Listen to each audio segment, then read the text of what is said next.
তো আমরা তো সবাই জানি ভগবান শ্রীকৃষ্ণ বলেছেন যে কর্ম করে যাও, ফলের আশা করো না। তো আমাদের জীবনে কর্ম করে যেতেই হবে।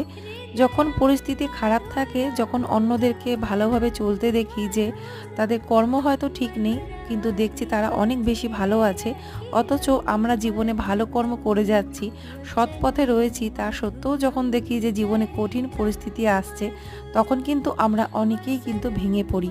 তো ভাবি যে তাহলে ভালো কর্ম করে কী লাভ?